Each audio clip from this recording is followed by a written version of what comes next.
Hi Amy. I'm really pleased you can join me today. Tell me how have you been dealing with these past few months? Gosh, well, it's changed my research quite a lot. My research is largely fieldwork based. So Okay. before February 2020, I was going to a lot of different industry events and analyzing physical spaces. I was going to different practitioner sites and I was interviewing people, kind of experts in industry face to face, often where they felt more comfortable to talk about sensitive issues. So yes, lockdown and quarantine in 2020 has definitely changed that. It's also postponed some of the international research that I'd planned as well. So everything's moved on to Zoom and other kind of encrypted platforms to start trying to do, yeah, online ethnography. Mm-hmm. Which it's really different to try to like get ethnography done online, especially because you don't really get to experience the person in the right detail. But uh, so start off by giving us like a bit of a explanation to what your research is and why you decided to do it. Sure. So my thesis research looks at the security implications of AI-enabled technology, particularly in the military and defense space. So I'm really interested in how innovations taking place, the actors involved, how kind of machine learning and similar solutions are being implemented and where they're being implemented, and the security controls and security risk assessments around that. I suppose I'm particularly interested in unintended and unforeseen consequences, aspects of introducing new technologies and emerging technologies that might not necessarily be processes. So I'm doing a lot with industry, with parties that are kind of privy to military decision making to see what's currently happening, what currently security risks or security threats there are, and then finally to look at what options do we have to mitigate that, to kind of have the most responsible form of technology and practice Hmm. going forward. And that's really interesting that is, I suppose, it's focused on military AI. What was the sort of key driver to making you research this?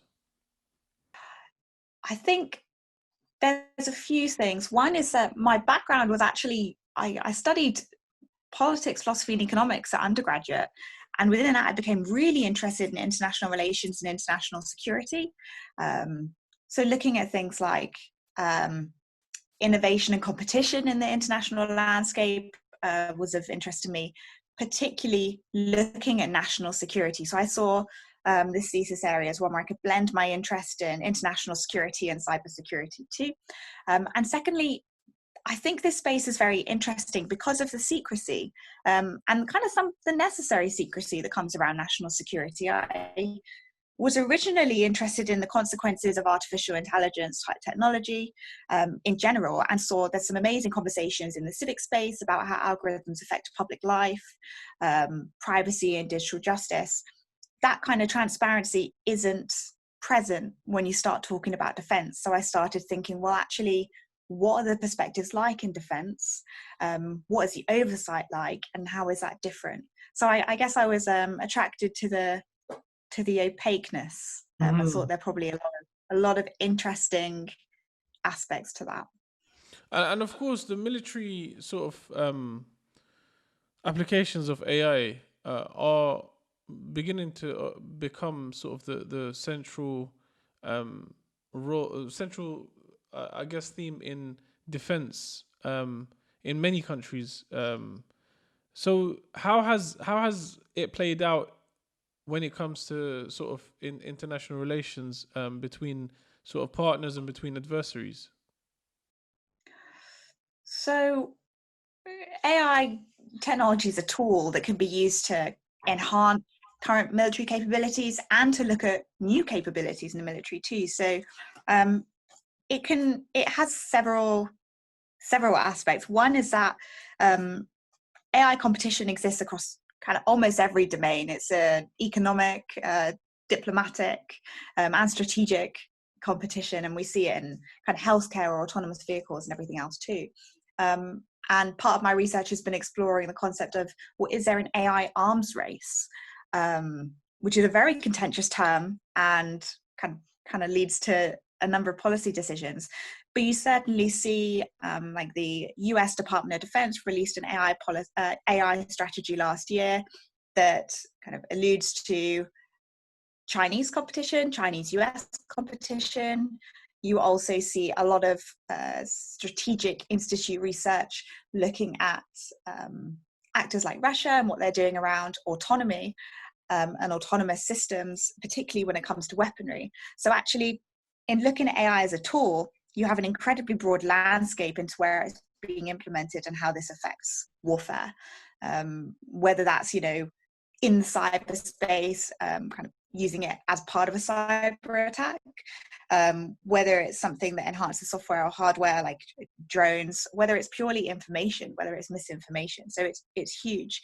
I think an interesting aspect that's getting a lot of attention by state actors at the moment and kind of defense functions is the weaponization of artificial intelligence tech.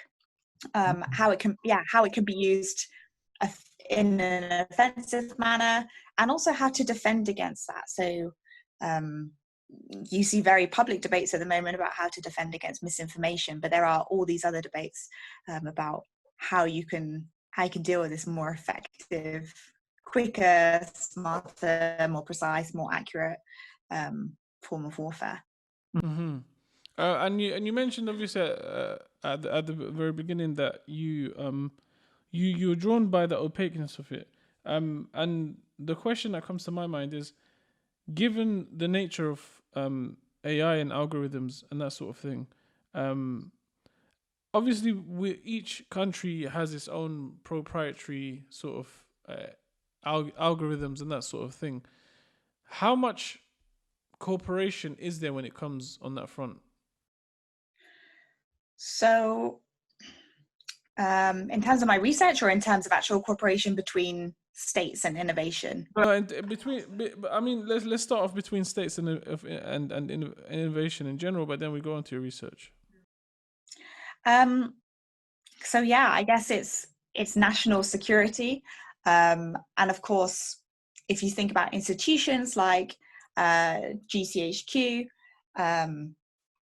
they are kind of by their very nature secret, and it is for national security. But then the role of alliances and relationships between states becomes incredibly important here. So quite a large part of my research is actually doing field work with NATO institutes, with the Cooperative Cyber Defense Center of Excellence, to look at what role do kind of these intergovernmental institutions have to encourage information sharing, cooperation, best practices, and responsible practices, and international norms as well. So there is definitely kind of programs and conversations happening on this topic.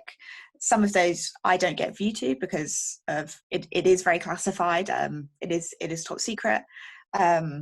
But a lot of it at the moment, my research has uncovered that to date, a lot of the innovation is being done in a very fragmented way. So kind of within a national border, but even say, for example, take the UK, you have different innovation happening in different branches of the military. What the Navy is doing isn't necessarily shared with what the Royal Air Force is doing. Mm-hmm. There isn't this very neat umbrella that kind of divvies it out. There are silos. Mm-hmm. And that's something that I think the Ministry of Defence is very aware of. So it's very much an open question and a realised mm-hmm. risk that even within a state, information sharing is a problem. I can imagine. I suppose it's a competition for resources. And so within a state itself, you have this sort of competition.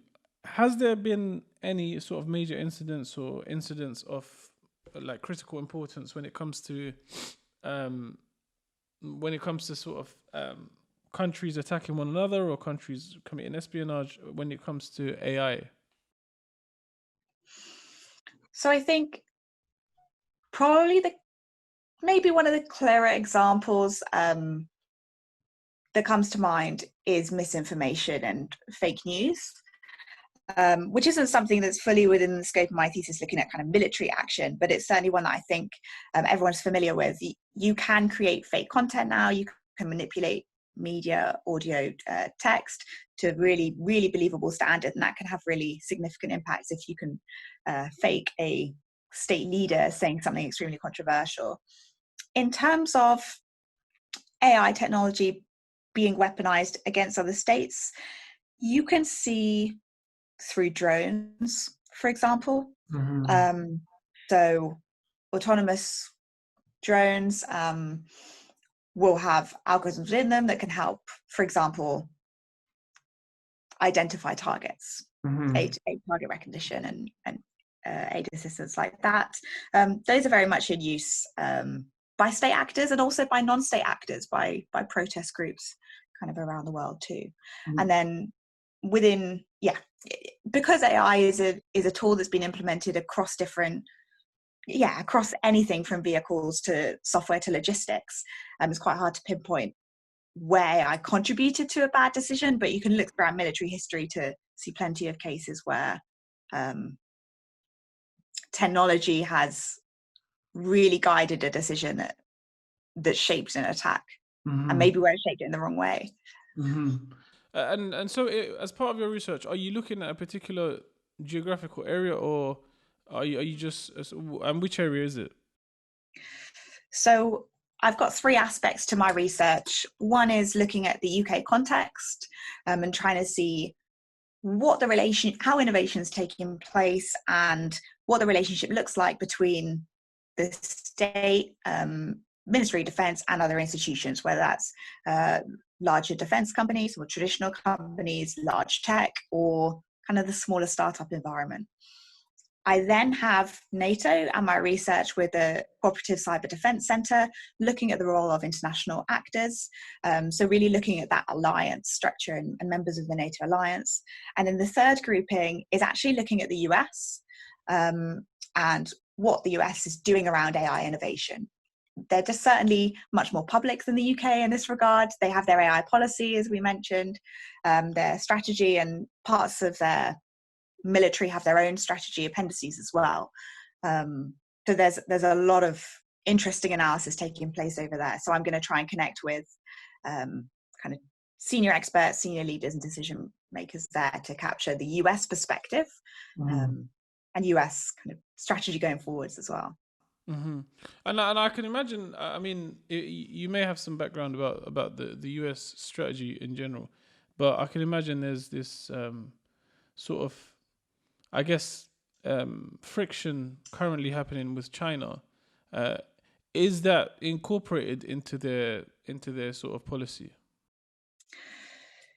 Yes, how I think explicitly and implicitly as well. So within the strategy, the US talks about the need to maintain global order and kind of outlines its own role, that it sees itself as world leading in technology and it wants to maintain that.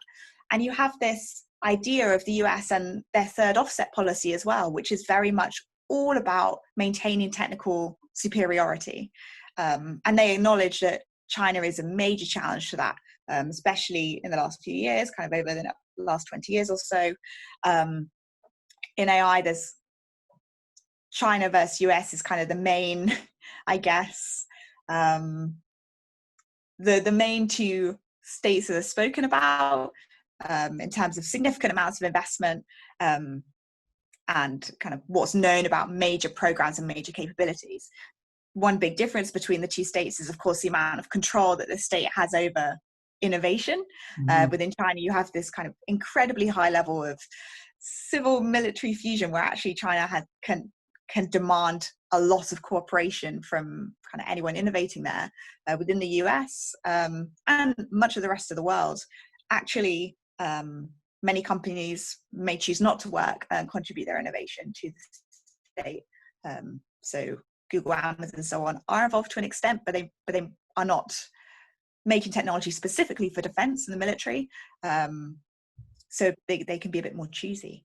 So that's a big in how innovation is taking place. And yeah, this idea of even talent, skills, AI research, and the amount of papers that have been put out, it really is much more than just the technical capability that the US is thinking about when it's looking at AI in defense and broadly going forward. So let us talk a bit about your own personal journey. How did you find yourself doing, looking at research into military AI and that sort of stuff? What was your sort of background? So I graduated from philosophy, politics, and economics in 2014, and I actually started working in a bank, doing various roles around project management, some regulatory stuff, and then finally working in digital innovation. Began reading much more about cybersecurity. At this point, it was 2017, so it was the year of WannaCry and Equifax, some really high-profile breaches and ransomware, and it was also the fallout of the attack on Sony as well. So began to realize I was really interested in this area. If I look at kind of major challenges for us all going forward, a lot of it seemed to connect with cybersecurity. So I applied and joined the program at Royal Holloway, and throughout my first year of that program, I enrolled to audit some courses in war studies at King's College London, including modules on AI and strategy. So I began to build in that knowledge about geopolitics and cybersecurity with the cybersecurity knowledge I was learning throughout my kind of master's equivalent program at the beginning of the PhD, to start building this idea of, well, we have this technology that's been developed kind of incrementally, but in incredibly high pace and all around the world. How is it being controlled? And then how is it being controlled in the military environment? I think there's one case in particular which sticks in my mind as being a motivating factor for this, is that I was at a conference and I saw a drone demo, and this drone kind of had a number of kind of machine learning algorithms that helped it adapt to its environment, including stability and incredible image recognition and surveillance capabilities. And the salesperson selling the drone was talking about how there were incredible commercial opportunities for this product. He said it's all the intelligence you could ever need. He was really stressing how much insight you get for this, and also how available it was to, it seemed like, anyone who wanted it. And that got me thinking about these military technologies, or technologies that were primarily designed for the military, then spill out over time to other aspects of our life. And that's why I thought the military was an incredibly important place to start thinking about responsible deployment of emerging tech. Yeah, that's very interesting. That's really interesting, because I mean, you point to something really important, and we can't, I guess it's fundamental to stop here for a second, is that most of innovations actually did come from sort of national security standpoints, and it's not unlike unlike the sort of myth that's sold, on as part of the American dream, or on films and that sort of stuff, where it's come from these guys in their dorm and that sort of stuff. The reality is most of the innovation did come from the military and national security, I guess, institutions. Yeah, I mean, the internet's probably one of the best examples I can think of. It came out of DARPA, which is kind of US military research and cutting edge research. And then, of course, everything from kind of satellites to radar initially starts somewhere in a military research lab, and it comes out. And obviously, with the internet, you can see there's huge benefits to this research, but done in certain ways. I think a really interesting debate that I'm watching right now is around facial recognition, facial recognition technology, and we've seen how controversial it is that facial recognition technology has been implemented into police forces. Is that same level of kind of healthy skepticism and criticism and demand for oversight happening within the military? I'm not sure. So when it comes to like the sorts of things that are being investigated or sort of developed within the different branches of the military, is there like you mentioned that America has this policy that's pretty much clear. It's explicit. People know about it. Within these individual departments, I know you said it's opaque, but within these individual sort of branches of the British military or army, I guess, are there clear policies within those institutions where they're saying, okay, we're going to focus primarily on this? So there are certain areas of interest, kind of active research areas, that military branches will be looking at, or that the MOD has decided the priority areas. And you can kind of get a pretty good sense of what this is through looking at their budgets, and also looking at kind of calls for tender, which may raise, for example, things like radar, and things like radar systems. I think what's important to note is that military innovation with AI technology isn't just the really kind of battlefront kind of coal-face technology like drones or weaponry. It's also the very normal logistics, HR.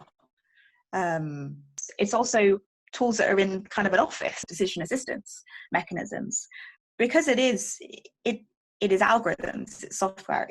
It can be put throughout anywhere. How it's being developed isn't necessarily being overseen by an AI committee, or by any one institute. It's kind of happening at much lower levels. Mm-hmm. So I think, yeah, my short answer would be, it's happening everywhere. I think maybe a question is where it's mature enough to be deployed. Mm-hmm. And of course, yeah, within the military, there are incredibly high stakes. So you wouldn't deploy a fully autonomous system that could identify a target and engage without having a human involved to check and stop that at any stage, because the technology is not mature enough, and also you have all these legal, ethical, moral questions around it as well. Mm-hmm. But it would be much more straightforward to say, actually, we're going to implement a system, kind of an algorithm that helps our colleagues work out the best training for them to do. You're currently in your first year? I'm actually in my third year. So I started in 2017. Hang on, I've just realised I've put you on. I should be on landscape. There we go. Does that work? Yeah. So I'm in my third year of the 4-year program. I started September 2017, and due to finish autumn winter next year. So one more year of data collecting and research left, and write up. Mm-hmm. And then how tell me a bit about your experience in so far in those 3 years. How have you sort of found it working in the CDT? So I've had an incredibly positive experience with the CDT. I think it worked. The structure of the program worked really well for me as someone who loves getting involved with different projects and trying new things and kind of running with ideas. So the first year was the master's program. I loved the idea of that because, as I mentioned, I came from a non-technical background. I really just wanted to immerse myself in cybersecurity. Definitely overwhelming, definitely struggled in some network security lectures. But I think it's helped in terms of me being able to talk about technical topics and, do my research with the credibility that I can understand the content we're talking about. And of course, got to do those war studies modules and think about my research project. Starting my research project, the first year was really hard. I think with every PhD student, the beginning is so difficult because you have this open question. It feels like this huge kind of chasm that you're trying to fill with your research. You don't know what you're doing, and everyone goes through it. So that roller coaster. And then over the kind of the last year or so, I've begun to realize what I'm doing and start gathering data, going out, speaking to people and organizing field work, which I've loved. I love that my methods allow me to talk to people, go to different places, go to environments, and kind of sit in on really interesting sessions as well. And then alongside my research, I've been able to do some really interesting projects that have been facilitated by the CDT as well. So we've got links with kind of the UK government. So I was able to work on a report for the Cabinet Office on cybersecurity behaviours. And I've also been able to kind of work with a few different partnership organisations where I've met them through their involvement or sponsorship or support of the CDT programme. So that's been really important for me, just developing my skills as a future cybersecurity professional as well. I know it might be a bit, too soon to discuss this, but have you sort of considered what your next steps would be after the PhD? I've been thinking about it. I think it can be slightly hard in cybersecurity because I just don't know what roles are necessarily going to be available in a year and a half's time, simply because everything changes. But I think it is changing for the positive. So there are more roles for skill sets like mine where I'm not going to go into a purely technical role, but there are opportunities around policy, governance, strategy, intelligence, cyber intelligence, and so many more that I haven't mentioned as well. I think I might want to go into industry rather than academia, but I'm definitely keeping all my options open and trying to follow as many opportunities as possible. I think I've enjoyed my time working in industry before the program. I've loved the creativity and freedom that academic study gives me. So it will be really hard to actually commit to a decision at the time. But I suppose you do have that really sort of healthy balance of having industry experience and having some research experience.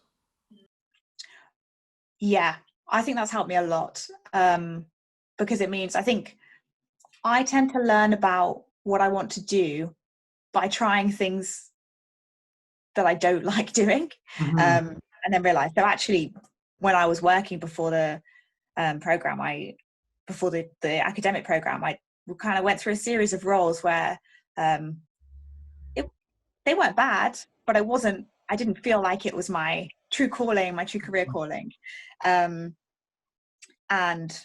yeah, so I'm glad I was able to try those roles and actually realize I want to be passionate about what I do. The academic program has definitely given me some of that. And I think, yeah, I have absolutely no regrets about taking the program. I'm really, really happy I did. I think it's been helpful to get both sides so that when I decide on my career, I can be like, actually, would I like to be a postdoc, a lecturer? I kind of furthermore in this field, or would I like to go back and try and influence directions in industry or non-profit research institutes as well? There are really different aspects between those three. I think maybe I like the idea of industry because I think I've previously been in project management, so I like delivering things at scale. Definitely challenge of the PhD has been that it's a 3 or 4 year deadline depending on your time scale. So I've had to create kind of mini milestones for myself to project manage myself to get through it. That's been a challenge. So maybe that's why I'm tending towards industry, but maybe that's an incorrect assumption, and I can go through academia in that way too. So what advice would you give somebody who's sort of making that switch from industry to doing a PhD? That's a really good question. I think I'd ask them to really check why they want to go into academia. I think people will tend to know, hopefully, that it's because they want that kind of creativity, that freedom to explore new areas and do their own research within academia. But if it's just because you're bored or something in your role, then think about other things first, because it's a really big commitment. And it is definitely as much work. It will be as much work as you can give it, especially if you are a kind of person that's a perfectionist. I think I'd advise them definitely to go and speak to prospective universities, the departments, supervisors or program directors if you can, because that can tell you so much about a program. Obviously, right now that's probably going to happen via Zoom or online. I'd also recommend people reach out to students actually as well, because that gives you such a wonderful insight into what a program is like. I think students will be quite honest. I spoke to students before I joined, and they said, sometimes it can be hard. There isn't a natural, maybe if you work for a company, you leave at 5:30 and that's fine. You're then out of work. You have to be quite disciplined as a PhD student to hold that 9 to 5 and be effective in those hours and not take it home with you. So work-life balance is very different.